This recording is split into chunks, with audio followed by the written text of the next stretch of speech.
Jangan scroll, keris ini bukan sekedar besi, tapi saksi hidup yang memilih sendiri kepada siapa ia mampir. Jika malam ini kamu baca ini, mungkin memang keris ini yang memanggilmu. Bukan menyeramkan, tapi keris memang hanya membuka diri pada orang-orang yang hatinya bersih. Keris itu bukan untuk ditakuti, tapi untuk dipahami. Karena setiap pamor menyimpan pesan dari sang empu. Konon siapa yang memegang keris ini hanya dua hal yang datang, keberanian atau ujian. Bentuknya kecil, tapi energinya bisa membuat pemiliknya berubah dalam semalam. Dalam budaya Nusantara, sebuah keris bukan sekedar senjata.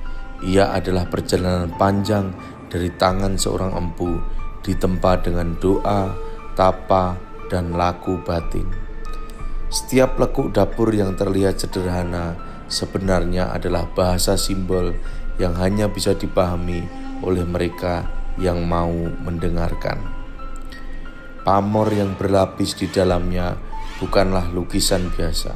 Ia adalah jejak energi yang tercipta dari malam-malam panjang sang empu, berhadapan dengan api, tanah, dan besi, disatukan oleh niat yang suci. Karena itu, keris selalu menyapa pemiliknya, bukan dengan suara, tapi dengan rasa. Apa yang merasa tenang, ada yang merasa panas, ada yang seperti diawasi, ada pula yang justru mendapatkan keberanian yang tidak dimiliki sebelumnya. Pusaka tidak memilih orang sembarangan. Jika sebuah keris tiba di tanganmu, berarti ada pelajaran yang ingin ia titipkan tentang keteguhan, betapa kesabaran, dan tentang jalan hidup yang sedang kamu jalani. Dan ingat, keris bukan untuk disombongkan. Ia dijaga, dihormati, dan dirawat.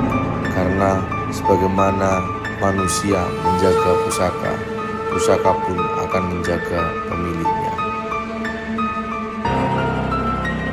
Setiap orang yang bersentuhan dengan keris akan merasakan hal yang berbeda. Ada yang tiba-tiba lebih mudah menenangkan diri. Ada yang dipertemukan dengan peluang yang selama ini tertutup. Ada pula yang diuji dulu sebelum benar-benar diterima oleh pusakanya.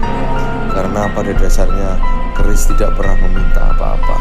Yang ia harapkan hanya satu, pemilik yang menghormati prosesnya.